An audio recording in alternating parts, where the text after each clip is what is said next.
Rasul Muhammad SAW menjadi saksi atas perbuatan kamu, dan kami tidak menjadikan kiblat yang menjadi kiblatmu sekarang, melainkan agar kami mengetahui, yakni supaya nyata siapa yang mengikuti Rasul dan siapa yang membela.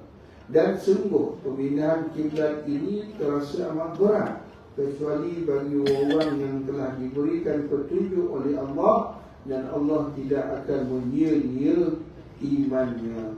Sesungguhnya Allah Maha mengetahui lagi Allah Maha pengasih lagi Maha penyayang kepada manusia.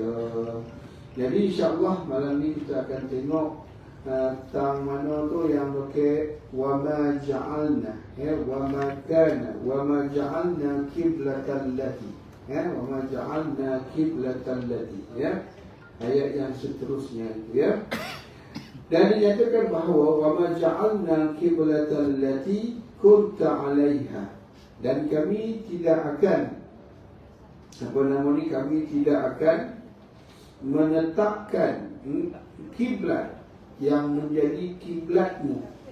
Betul tak kakak? Betul? Betul kan? Ikut catatan Ustaz ni dah waktu lah. Kan? Ikut catatan Ustaz ni dah waktu. Artinya Allah menyampaikan, hai Muhammad, pertama kali kami mensyariatkan kepadamu untuk menghadap ke Baitul Muqaddis, lalu kami palingkan engkau darinya menuju ke Kaabah, agar tampak jelas siapa-siapa orang yang mengikuti dan mentaatimu, serta menghadap ke mana sahaja yang engkau menghadap, dan siapa pula yang membelok, maksudnya murtad dari agamanya.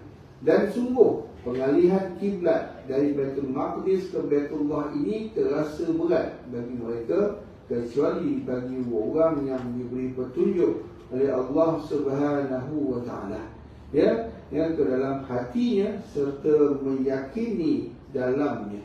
Dan Allah dan bahawa Allah SWT dapat berbuat apa sahaja yang dikehendakinya dan memutuskan sesuai keinginannya. Dia berhak membebani hamba-hambanya dengan apa yang dikehendakinya pula. Dia mempunyai hikmah yang sangat sempurna dan hujah yang sangat kuat dalam semuanya itu. Berbeza dengan orang yang di dalam hatinya terdapat penyakit, yang setiap kali terjadi sesuatu persoalan timbullah keraguan dalam hatinya, sebagaimana hal ini menimbulkan keyakinan dan kebenaran dalam hati orang yang beriman. Allah berfirman dalam surah At-Taubah, wa iza ma unzilat suratun faminhum man yaqulu ayyukum zadathu hazihi imana fa ammal ladzina amanu fazadathum imanan wa hum yastabshirun wa ammal ladzina fi qulubihim maradun fazadathum rijsan ila rijsihim. Dan apabila diturunkan suatu surah, maka di antara mereka yang orang munafik ada yang berkata, siapakah di antara kamu yang bertambah imannya, dan turunnya surah ini. Adapun orang yang beriman, maka surah ini menambah imannya, sedang mereka merasa gembira. Dan adapun orang yang di dalam hatinya, hati mereka ada penyakit, maka dengan surah ini bertambah kekafiran mereka, di samping kekafiran yang sedia ada.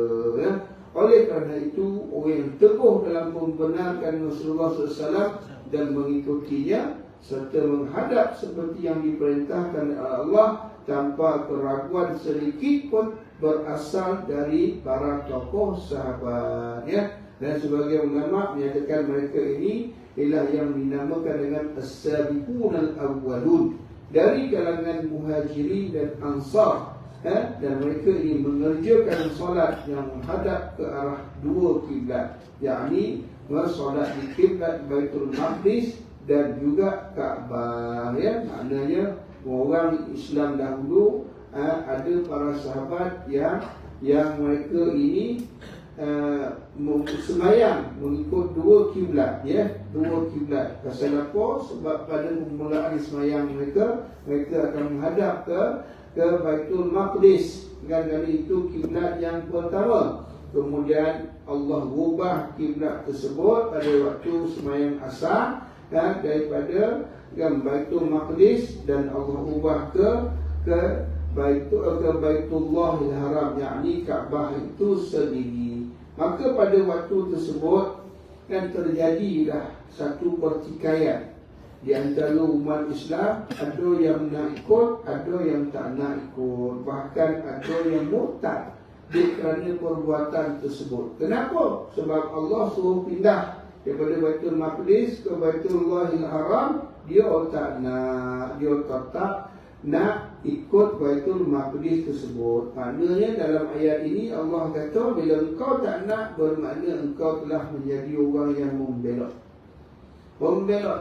Kenapa membelot? Sebab tak nak ikut apa yang disuruh oleh Allah.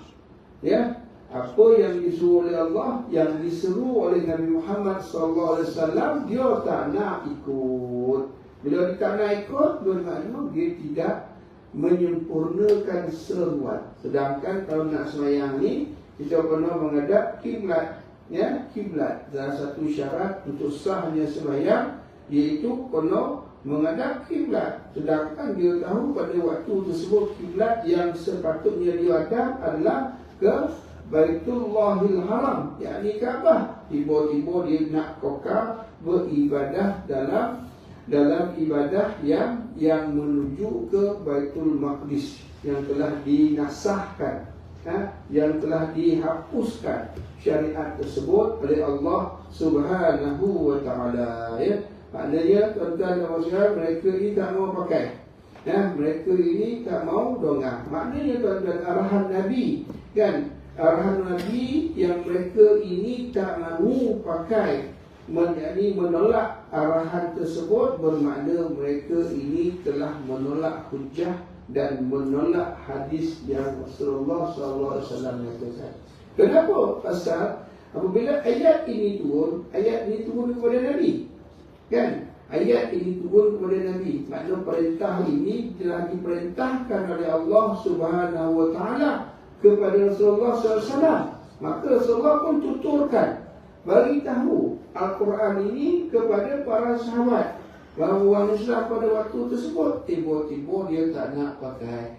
Dan apabila dia tak nak pakai hadis yang Nabi tuturkan, iaitu dengan turunnya ayat ini, Nabi menyatakan bahawa Rasulullah SAW menyatakan bahawa Allah telah ubah kita punya kiblat daripada Baitul Maqdis ke Kaabah. Dia pun tak nak pakai. Makanya orang ini menolak hadis, menolak hujah, kan, yang mana mereka ini menyatakan bahawasanya mereka tak mahu ikut seperti yang dinyatakan, tetapi mereka tetap ikut dengan pegangan yang lama, iaitu ke Baitul Maqdis.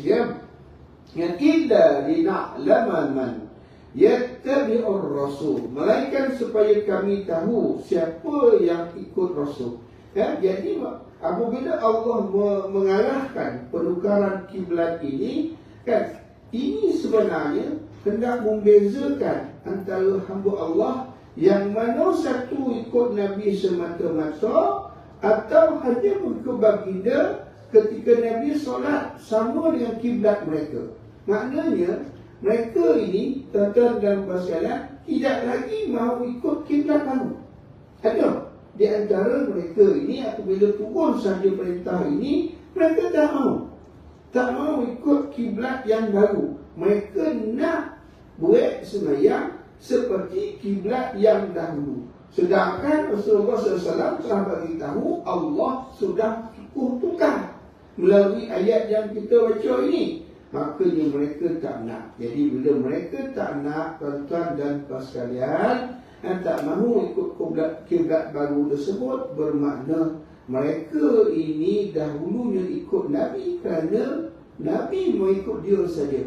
Dan apabila Nabi tak nak ikut dia tak nak ikut Nabi. Nampak tak? Maknanya apabila dia mengikut Nabi sahaja. Dan apabila Nabi tak mahu ikut dia, makna kiblat dan tak sama, pada waktu itu mereka tak mahu ikut Nabi lagi. Maknanya apa? Hidayat mereka dahulu tidak sempurna. Maknanya itu apa yang didapat hidayah itu tak sempurna. Kalau hidayah mereka sempurna, bermakna mereka ini akan sami'na wa ata'na. Mereka akan tunduk, mereka akan tunduk, mereka akan patuh apa sahaja yang Rasulullah SAW nyatakan. Ya, jadi tuan-tuan dan puan sekalian, dalam ayat ini bukanlah Allah bermaksud ayat ini bukanlah maksudnya Allah hendak menyatakan bahawa jahil tidak tahu siapa yang sebenarnya beriman. Sebenarnya Allah SWT cuma nak bezakan kepada umat Islam sahaja. Yang bukanlah Allah tak tahu keimanan seseorang tersebut. Allah Maha mengetahui. Tetapi Allah hendak menyatakan bahawasanya apa yang kau lakukan ini adalah sesuatu yang salah. Kerana kau tak ikut aku dan kau tak ikut Rasulullah SAW. Allah ini Maha tahu tuan-tuan hamba-hambanya. Cuma Allah SWT nak zahirkan iman mereka yang sebenar-benar. Nak tengok ni, betul tak kau beriman? Aku ubah kiblat. Betul tak? Kau ikut tak? Kau tak ikut. Maknanya bila kau tak ikut, kau semua naik merupakan orang yang beriman secara tidak betul. Maknanya kau tidak betul. Dan ini adalah merupakan satu ujian. Maknanya pertukaran kiblat ini adalah merupakan satu ujian yang Allah nak berikan kepada umat Nabi Muhammad SAW. Allah nak tengok kepada mereka siapakah yang taat, siapa yang tak taat. Sebenarnya ujian ini tuan-tuan ya. Mereka yang taat, mereka itulah yang ikut. Yang ikut Rasulullah. Rasulullah kata pusinglah dia pada waktu asar tersebut daripada menghadap ke Baitul Maqdis bila turun wahyu tersebut dalam waktu asar tersebut, baru semayang itu dipusing menghadap ke Baitullahil Haram. Makna orang yang menghadap tu orang yang mempunyai keimanan yang tidak goyah. Tetapi kalau orang yang tidak mahu taat itu maka mereka mempunyai keimanan yang goyah, maknanya mereka tidak mahu. Dan pada waktu tersebut mereka yang tak mahu menukar kiblat mereka itu, maka mereka ini akan masuk di antara orang-orang yang jahil dan orang-orang yang tak faham tentang agama. Jahil itu apa? Ingat tak? Jahil itu ialah orang yang tidak mahu mengikuti dalam keadaan mereka mengetahui. Ya? Jahil apa? Jahil bukan bodoh. Tentang jahil ni bukan bodoh, tak erti kira, tak erti baca, tak erti nulis, tak faham. Bukan mereka tak faham. Tetapi mereka ini jahil. Jahil itu apa? Jahil ialah mereka tidak mahu mengikuti sesuatu arahan perintah dalam keadaan mereka mengetahui yang sepatutnya mereka kena ikut. Abu Jahal pun Lahab tahu mereka kena ikut Nabi, tapi mereka tak nak ikut. Kenapa mereka tak nak ikut? Masa mereka mementingkan mereka punya kepentingan. Ikut ni parahlah kita nak menego tak payah ikut orang tu dah. Itu dia.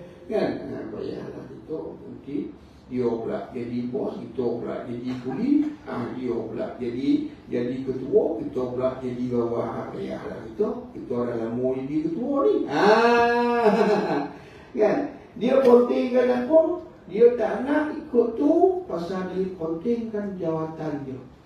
Dia nak pegang dan dia nak buat apa yang dia nak buat. Sedangkan dia tahu apa yang dia buat itu adalah tak waktu. Maknanya orang ni, orang jahiliah ini, mereka tahu mereka buat urus niaga dalam keadaan menipu. Mereka tahu mereka buat urus niaga dalam keadaan menipu takaran. Timbangan. Timbang itu tipu. Timbang sebelum kilo. Terbalik timbang mah tu, Tak sampai 10 kilo. Bukan kilo je. Macam mana pula timbang tu 10, timbang betul 8. Kan? Tipu. Kan? Tipu. Kan? Kenapa tipu? Kan? Pasal kalau tipu dah banyak sikit. Oh, 2 kilo baru besar. 2 kilo dah. Kayak 100 kan? Ada. Tak kilo apa lagi sini? Tak berani tanya. Oh, paman. Banyak tu. 80 kilo. Oh, tak tahu dia boleh kita. Tak makan pun tak apa dah. Kau tanya saya lah. Kan? Tanya saya tu boleh lah yang 10 kilo pun hujan. Dia makan pun hujan. Kasur hujan tu, kasur hujan. Kan makan hujan kasur lambai lah kan? Bukan apa, bukan hujan kasur pun laci. Oleh foto, bukan hujan kasur laci. Oleh foto, tuan-tuan. Kan? Tapi yang orang mahu boleh lah. Kan? Tak apa lah. Dia kasur nak boleh kan? Tapi kalau tanya saya, tak apa lah. Tak makan pun tak apa lah. Kan? Tak ada mati tu. Kan? Oh, tak makan saking mati tu. Kan? Tak ada tu. Kan? Tak apa lah. Tapi orang nak boleh tu boleh lah. Kan? Dia buat kan? Tak boleh tak pun apa. Dia tak payah. Dia boleh lah. Kan? Kalau mampu pun rasa nak rasa sekali-sekala kan. Tak tu you lah. Kan? Seseorang kepada anda. Kan? Nak boleh kan? Kan? Tapi itulah deh. Kan? Makanan ni macam tu lah deh. Kan? Boleh macam tu. Kan? 1 ringgit 2 kilo buah pula besar-besar. Kan? Kalau siji 2 kilo. Dah 2 kilo kalau 80 ringgit kilo. Dah 160 ringgit kilo. Kau boleh orang besar dia rumah. Seminggu dia makan anak-anak. Kan? Boleh udang, boleh kotam. Cacang boleh. Iya. Kan? Satu poin kat radio tu belakang tu. Dia kata lembaga perikanan. Ada belakang. Hari satu kursi 8 sampai kursi soleh. Lembaga ikan tu. Dia jual lembaga makan. Lembaga ikan ni, ikan apa yang mau? Lembaga ikan apa tu? LKIM kan, lembaga kemajuan ikan. Lembaga kemajuan ikan. Dia ada jual belakang ikan. Macam-macam ada. Kan, ikan bawal. Sosok padang-padang 8 ringgit. Padang-padang ni ya. Ni, kau sini. Ni ya. 8 ringgit kau. Apa nama ni? Apa nama tu? Bukan caru tu apa nama? Siakap. Siakap senang. Lama kalori. Panjang-panjang ni 10 ringgit sekor. Ya, kotam 25 ringgit sebelum malam hari yang satu. Satu minggu lepas Puasa 2-3 kilo. Kan? Udang. Udang tu 36 ringgit kilo. Oh, bawa buk sakacak. Dia buka pelapan tu pun boleh. Tak sampai pun boleh buyuk. Kasih turun tu, tunggu kan. Nak tu. Ada dua pun tak tahu. Dan dia hari Ustaz. Ya. Itu tunggu 7 solat ni. Kan? Aduh. Lagi 8 ringgit kilo. Ya. Sehat-sehat, segar-segar. Macam awal ke jogging. Kan? Wah, Rabbi wa Rabbus sama. Dan maksudnya, ya. Makna macam tu lah. Memang yang khaliqu ala akibah. Dan siapa yang berpaling, makna yang tak nak. Yang paling yang belakang ni makna tak nak ikut. Mereka itu siapa? Itu mereka yang tak nak ikut Nabi. Siapa yang tak nak ikut Nabi? Orang munafik. Munafik. Kan? Nabi kau nak ikut, dia tak nak ikut. Tapi siapa lagi kau nak ikut? Kau Nabi kau tak nak ikut. Kalau kau tak nak ikut Nabi, maknanya kau ni golongan munafikun. Yang apa nama ni, yang kafir. Kau dah tahu lah. Ini ada yang Islam ni tak nak ikut.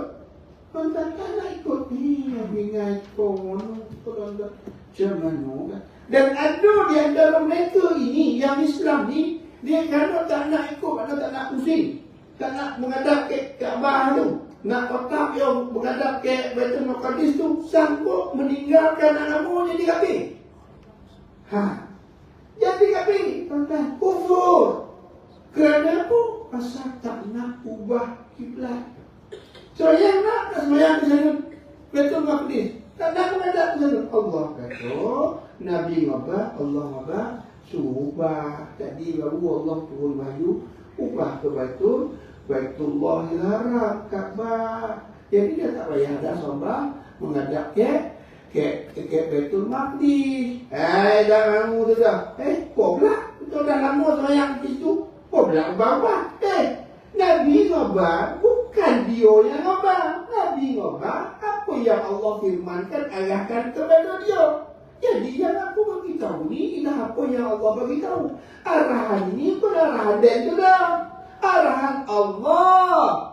Allah turunkan wahyu kepada aku pada waktu satu, suruh ubah kiblatnya menghadap ke Baitullahil Haram. Dah yang kau tak nak ikut, dah kenapa?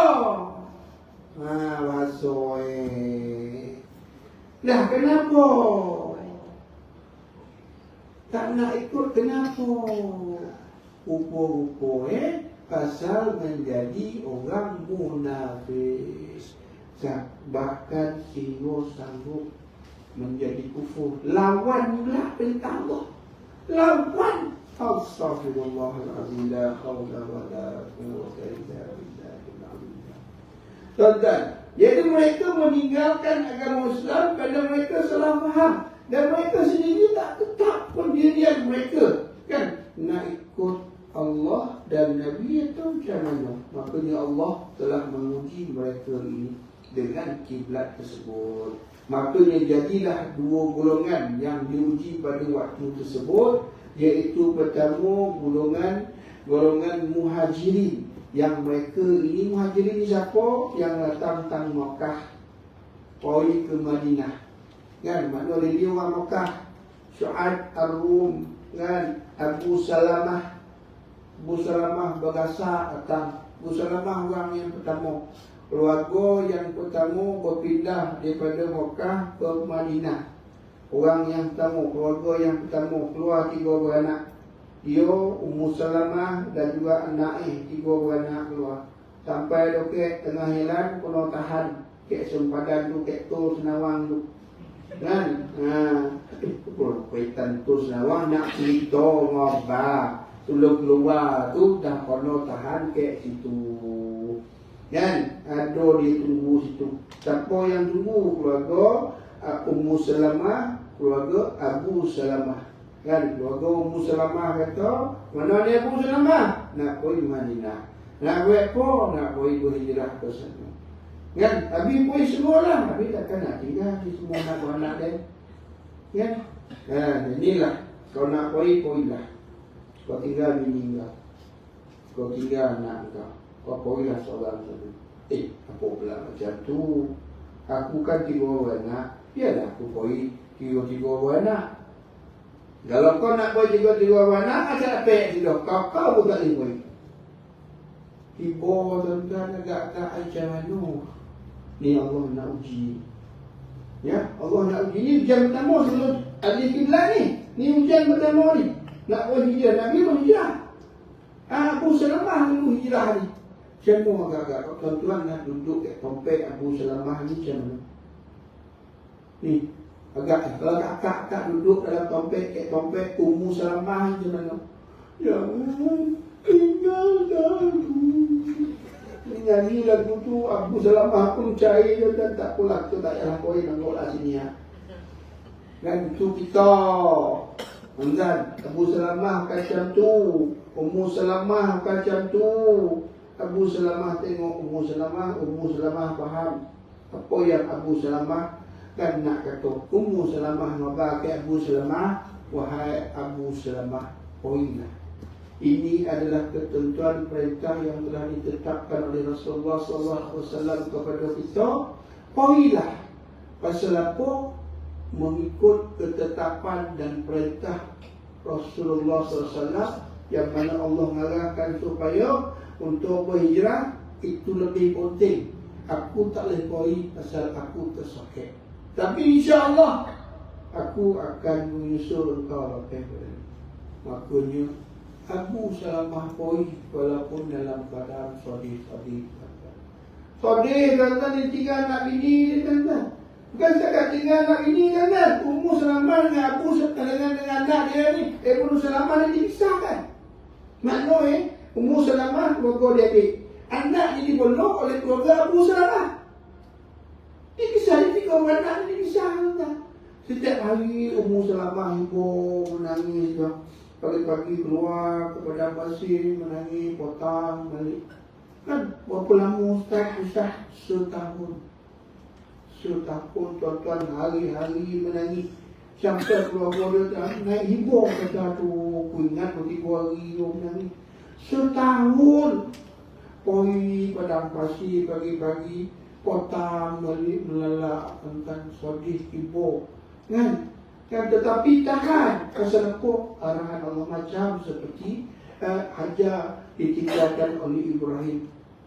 Ya wahai Ibrahim, dengan kau lakukan ini di atas perintah Allah.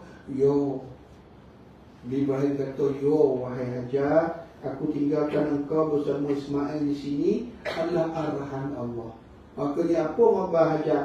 Kalau ini adalah arahan Allah, Allah tidak akan sia-siakan kan hamba-Nya yang mengikut perintahnya. Maknanya walaupun dia nonggok kat situ Hajar tu, nonggok dengan Ismail tu, topek tu di Mekah yang tak ada apa-apa tu, dia yakin dengan seyakin-yakinnya Allah akan bantu dia dengan Ismail walaupun duduk topek yang tak ada air. Sama juga dengan Ummu Salamah. Abu Salamah dengan Ibnu Salamah, dia yakin sebab perpisahan mereka ini di atas nama Allah.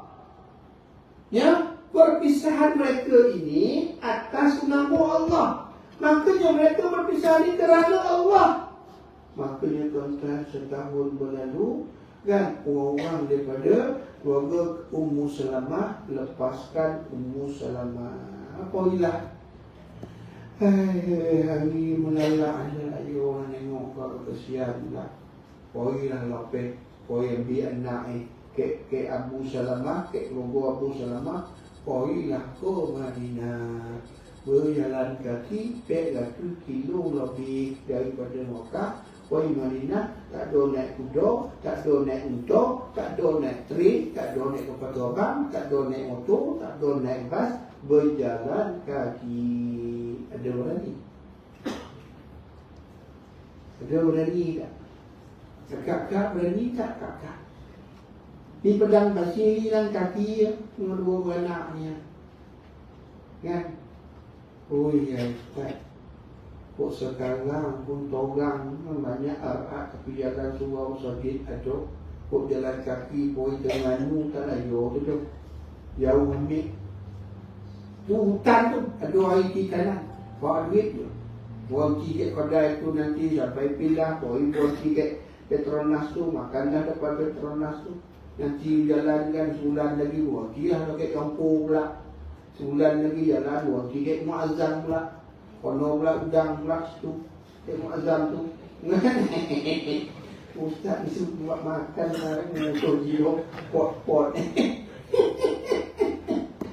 Ustaz ni order buat makan ni. Tidak lah. Kan bodoh ke Muazzam tu tuan-tuan. Allah Rabbi naik ke atas pula tuan-tuan sampai ke Lambang tu. Dia lalu ke highway tu lalu bawah tu. Kono pula ke Sungai Melar. Wah. Syekh nak apa tu? Syekh dah suruh lah tu kan. Itu semua tu kan. Itulah makanan banyak ni padang pasir kan. Allah dia tak ayo ada. Naknoi mereka ini orang-orang yang hakul yakin, yakin seyakin-yakinnya. Maka orang ini sebenarnya yang berhijrah daripada Madinah, daripada Mekah ke Madinah ni yang dinamakan Muhajirin ini, pada waktu ini mereka sekali lagi diuji. Sekali lagi diuji tuan-tuan, yang mana untuk membelakangi Kaabah dan Mekah. Mereka Madinah, mereka kena solat menghadap ke Jerusalem dan membelakangi Mekah. Tentu berat bagi mereka. Temu. Yang kedua, golongan Ansar pun diuji. Siapa golongan Ansar? Iaitu penduduk tetap di Madinah. Yang menungguk yang ke Madinah, penduduk asal Madinah. Ya, diuji apabila arahan menghadap ke Kaabah, mereka lebih rapat dengan Jerusalem. Kerana mereka sudah lama duduk dengan orang Yahudi. Dan kiblat orang Yahudi adalah ke Jerusalem. pada waktu itulah makanya turun ayat ini. Allah hendak melihat siapakah mereka yang taat kepada arahan Allah. Dan tempat menghadap itu tak penting, tetapi taat atau tidak engkau atas suruhanku itu lagi penting. Ini bukan persoalan Madinah, bukan persoalan Baitul Maqdis, bukan persoalan Baitullah Haram. Soalan dia kau taat arahan Allah Subhanahu wa taala. Ini persoalan dia. Tuan-tuan dan puan-puan sekalian, ya. Kalaulah ditakdirkan oleh Allah Salat kita disuruh menghadap ke banyak arah pun, kita kena buat. Kalaulah katakanlah Allah suruh kita menghadap macam-macam, kita menghadap nanti sembahyang besar, 4 rakaat, 2 rakaat menghadap ke apa nama Kaabah, nanti 2 rakaat lagi pusing pula pergi ke Baitul Maqdis. Pun kita kena buat. Pasal apa? Pasal itu arahan Allah. Tapi arahan Allah tu tak ada macam tu dah. Arahan Allah pun dia suruh menghadap ke Baitullahil Haram. Makanya tuan-tuan, katakanlah waktu berdiri, Allah suruh menghadap arah ke satu arah, dan bila rukuk kena menghadap ke arah yang lain. Sujud arah pun kita mana buat sebenarnya, tetapi tidaklah sebegitu. Kan? Makanya Allah buat ini semua adalah untuk menguji, kan? Menguji kita, kan, bagaimana kita taat kepada Allah Subhanahu wa taala. Maka janganlah kita ni poning kepala, kan, ke Kaabah ke mana ke, kita ikut saja apa yang Nabi ngabar. Bila Nabi ngabar Allah suruh menghadap ke kiblatnya Baitullahil Haram, maka menghadaplah ke Baitullahil Haram. Senangnya jawapannya. Apa nak payah-payah? Apa nak poning-poning? Ya, tak ada poning-poning tu dah. Ini bukan salah siapa, bukan. Ini ketentuan yang telah ditetapkan oleh Allah. Apa yang Allah tetapkan tak mungkin salah. Tak mungkin salah. Takkan bersalah. Asal ketentuan Allah adalah ketentuan yang terbaik. Tuan-tuan dan puan sekalian, kadang-kadang itu dalam kita hidup ni ingat tak marin-marin, tuan-tuan. Mak ayah itu kalau makan, tuan-tuan, kalau ayah makan, anak dia pakai. Ayah yang habis makan. Habis makan ayah, barulah anak-anak datang makan. Kan? Sedangkan dalam Islam tak betul dia tu. Dalam Islam, kalau makan sehari, maklum mak abang makan sekali. Saya ingat dulu, Atuk marin, Puan marin. Kan kalau Atuk makan tu, tak lima lah lah. Kan duduk tepi-tepi. Kan biar Atuk makan. Atuk makan, dah habis. Kenapa ni? Tunggu Atuk kau makan tu. Tunggu Atuk makan ni. Atuk makan lah tak ada hal. Kan? Kita ni, yang cucu yang anak tengok, ayah dah kepala dah habis lah. Mata dia ambil kat dia lah. Ya, betul kadang itu mulai salah pada mula kali kepala ikan. Kan? Kali dia ikan ni dia soal mata utang-utang tu kan. Allah mata lebih. Betul cukir mata. Allah lapis lah mata lebih. Kan? Jadi betul tak amalan kita betul. Tak betul. Tak betul. Kenapa tak betul? Pasal Islam suruh macam tu. Islam suruh kau makan sehari. Ramai-ramai makan. Kau cedok nasi. Kan? Makan. Jangan bercakap. Bukan jangan bercakap tak? Makan kau nak bercakap lah. Kau nak boleh bercakap boleh. Sambil makan tu macam mana? Kau peksa semalam. Kan? Macam mana? Dia tengah makan ni. Lepas tu lah nak bertanya. Ini makan hanya cakap. Lah. Nampak tak? Nampak tak banyak tak waktu kan? Nampak. Ni dia kan? Yang tanya tu. Macam mana? Abah kan mari kojo kan tahu. Jika macam sekarang, Abah ni kojo santai. Buat apa dia? Mana Abah ni balik tu nampak badan tu tak ada kek-kek barang tu dah. Orang kat tu. Tak ada berbanding tulang macam ni, habis bagi tok. Tak ada. Semua duk dalam ekor, walau sikit je. Tapi dia punya latih yang mampu membaik. La ilaha illallah Muhammadur Rasulullah. Padahal aja cetu ya. Masa kat New Zealand tu mana yang tu? Pandai tak? Dia duduk dapur tengok macam mana. Dengan berpuluh tak? Kan? Ya, kan nak banding dengan dulu lah. Nak banding dulu. Jadi waktu tu lah nak cakap. Kan, nak cakap tu semua kan. Tanya anak macam mana. Kan, macam mana keadaan kau, kawan macam mana. Ni tak, dia anak yang takut. Dia takut Kaabah. Kan, Islam tak suruh takut. Islam suruh hormat. Ya, Islam suruh hormat, bukan takut. Ya, tuan-tuan macam mana? Sama-sama saya jumpa keluarga yang takut Kaabah sampai sekarang. Sampai sekarang. Anda tahu salah, umur kat 50 dah. Tapi takut dengan Abah memang takut waktu. Padahal anak tahu salah. Kau anda gaji ibu 12,000. Tapi jangan sama Abah. Aduh orang. Kan kadang-kadang bodoh. Ini saja kebiasaan yang dulu-dulu tak semestinya betul. Ya tak semestinya. Yang waktu apa dia? Yang waktu lah apa yang Allah suruh. Yang waktu yang apa yang Nabi suruh. Itu yang waktu. Maknanya kalau amalan-amalan dulu yang bercanggah ataupun yang tak betul dengan apa yang Nabi suruh, tak betul lah. Walaupun bagi itu dah dibuat oleh anak Rasul nenek moyang kita. Tak betul lah. Buang ancak tak ancak. Kan? Benda yang macam tu mandi siapa? Apa ni? Kan itu dia orang baik oleh Ustaz. Dia orang baik boleh ikut kau. Boleh ikut kau. Kan ayah dalam bantai nak mampu anak tuan-tuan mereka kan. Dulu Ustaz boleh bantai botol Ustaz. Tak boleh.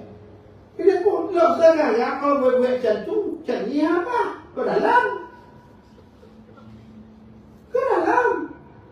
Dan tak baik itu anak. Pasal pasal berbeza. Zaman berbeza tuan-tuan dan tuan-tuan sekalian. Makanya tuan-tuan, kita jangan sama fikiran kita dengan bodoh-bodoh yang lain. Kita tumpu saja apa yang Allah suruh, apa yang Nabi suruh. Nabi suruh buat. Allah suruh buat. Allah apa tinggal. Nabi apa tinggal. Tu je. Ayah ke? Tapi kita nak fikir juga. Fikir boleh. Tak ada masalah kita fikir. Tapi dalam kita memikirkan sesuatu, kerangka pemikiran kita itu mesti berlandaskan kepada Quran dan Sunnah. Kalau kita fikir kita keluar dari Quran dan Sunnah, itu tak layak kita fikir. Tak layak. Ya, tak layak kita fikir. Tuan-tuan dan puan sekalian, wa ma kana Allah liyudhi'a imanahum. Ya, dan firman-Nya, dan Allah tidak akan menyia-nyiakan iman. Makna yang Allah nak khabar kat sini, walaupun marin kau dah semayang menghadap Baitul Maqdis, kau tetap dapat pahala marin. Yang kau semayang tu menghadap Baitul Maqdis, dapat pahala. Kau sia-sia tu dah. Asal marin syariat macam tu. Suruh menghadap ke Baitul Maqdis. Jadi kau menghadap ke Baitul Maqdis, dapatlah pahala. Tapi sekarang bila dah dirubah, maka kono rubah. Kenapa? Sebab ada satu hadis dan Sa'ad Subai dari Al-Barra nyatakan ada beberapa orang yang telah meninggal dunia sedangkan mereka disolat yang menghadap ke Baitul Maqdis. Maka para sahabat bertanya tentang keadaan mereka. Maka Allah menurunkan ayat ini, wa ma kana Allahu liyudhi'a imanakum. Yakni Allah nak khabar kat dia oleh kerana mereka itu belum sampai wahyu, maknanya wahyu aku arahkan supaya menghadap ke Baitullahil Haram, dia semayang marin menghadap ke Baitul Maqdis, Allah takkan sia-siakan ibadah mereka. Makna Allah terima ibadah mereka yang marin, iaitu menghadap ke apa namanya, ke Baitul Maqdis tersebut. Ya, kan? Masih mengenai firman Allah, wa ma kana Allah yudhi'a imanakum. Menurut riwayat Ibnu Ishaq dan Ibnu Abbas, artinya yakni salat yang kalian kerjakan itu dengan menghadap kiblat pertama yang di Baitul Maqdis dan pembenaran terhadap Nabi kalian serta ketaatan kalian mengikutinya, menghadap ke kiblat yang lain yang Kaabah, maksudnya dia akan memberi pahala atas semuanya. Innallaha kana raufur rahim. Sesungguhnya Allah Maha Pengasih lagi Maha Penyayang kepada manusia. Makanya tuan-tuan dan puan sekalian, in wa in kanat kabiratan, walaupun apa yang perkara itu boleh, tetapi itulah dia yang kena kita lakukan. Ini nak melihat kita semangat yang kuat atau tidak, ya. Makanya tuan-tuan dan puan sekalian, dan dalam ayat ini hendak memberitahu kepada kita bahawasanya perintah Allah, suruhan Nabi, kono tak boleh tak boleh, ya, tak boleh tak boleh. Makanya dalam hadis yang menutup ayat ini, hadis sahih, hadis sahih disebutkan anna Rasulullah sallallahu alaihi wasallam ra'a imra'atan minas sabiy qad furiqa bainaha wa baina waladiha faja'alat kullama wajadat sabiyya minas sabiy akhadhathu fa'alsaqathu bisadriha wa hiya taduru ala waladiha falamma wajadathu dammatahu ilaiha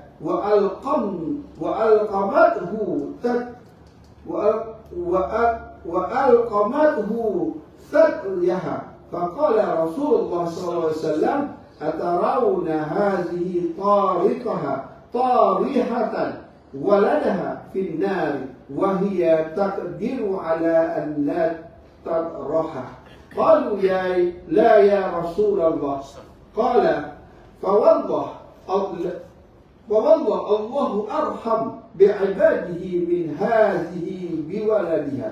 Bahawa Rasulullah SAW pernah melihat seorang wanita tahanan yang dipisahkan dari bayinya, sehingga setiap kali dia mendapat bayi tawanan lainnya, maka dia langsung mengambil dan mendakap dalam dadanya, dan ia terus berkeliling mencari anaknya. Ketika dia menemui anaknya, maka dia mendakap bayinya itu dan kemudian menyusuinya. Rasulullah SAW bersabda, bagaimana menurut pendapat kalian? Adakah wanita itu tega, sanggup melemparkan anaknya ke dalam api, padahal ia mampu untuk tidak melemparkannya?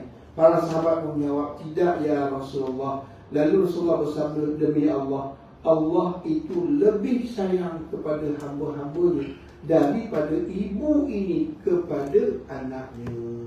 Maknanya apa tuan-tuan? Kita tengok, kita lihat mak abah kita sayang kat kita. Sayang kat kita, ui sayang amin kita. Sayang nak abah. Rasulullah SAW nak abah kat kita. Sayangnya Allah kepada kita lebih daripada mak abah kita sayang kat kita.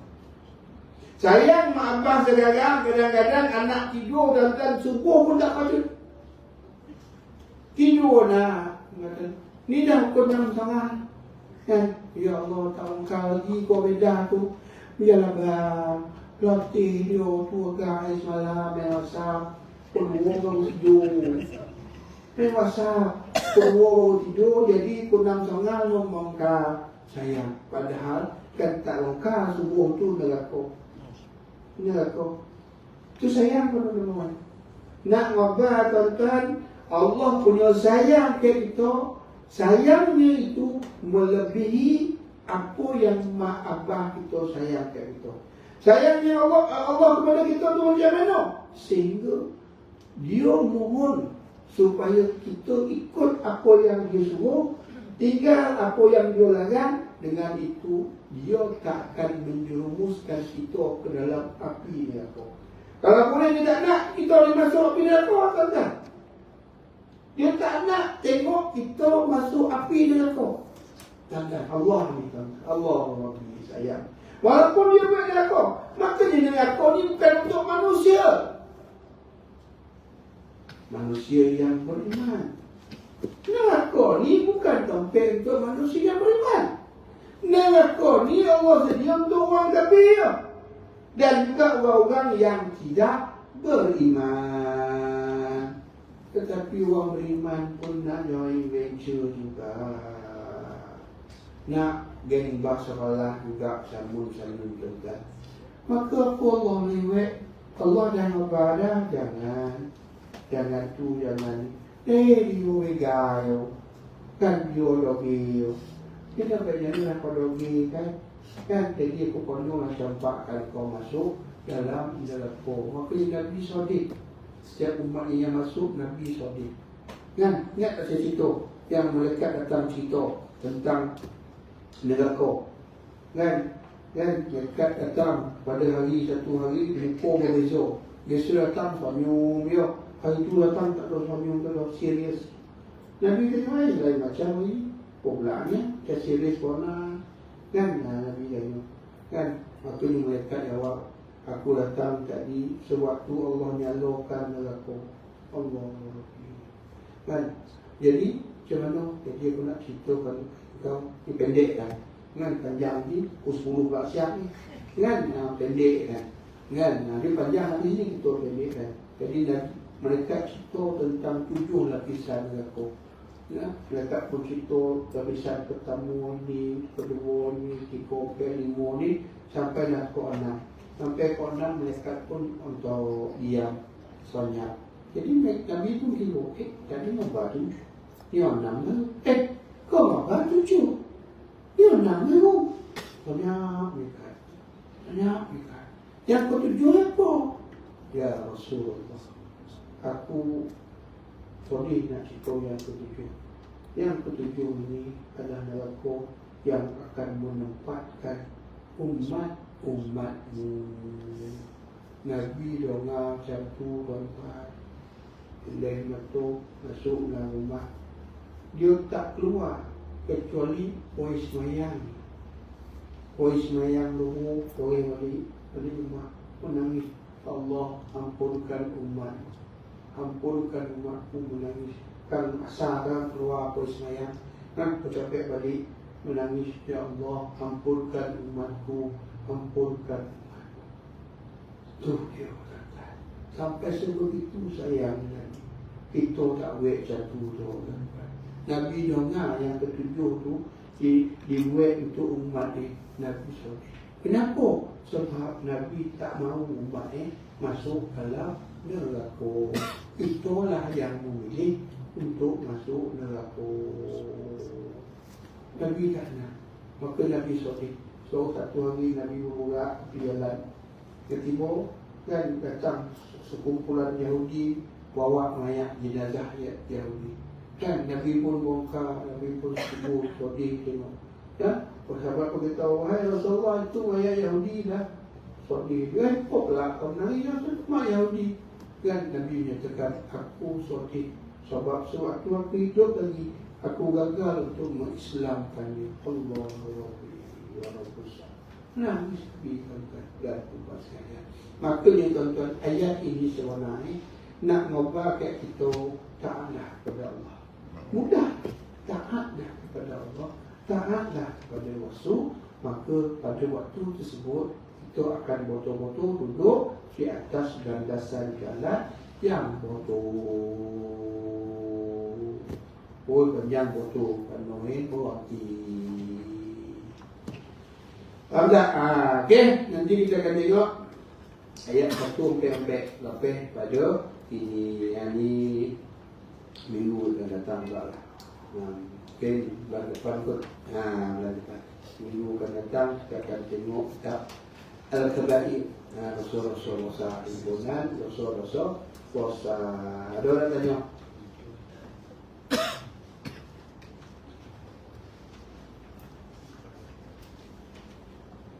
Tak ada, alhamdulillah. Kalau ada, innalillah. Okey, tuan-tuan dan puan sekalian, terima kasih atas perhatian. Mohon maaf mungkin terkasar bahasa atau silap kata. Apa yang baik datang daripada Allah yang lemah di sesi itu sudah dengan wabillahi taufiq wal hidayah. Wassalamualaikum warahmatullahi wabarakatuh. Doa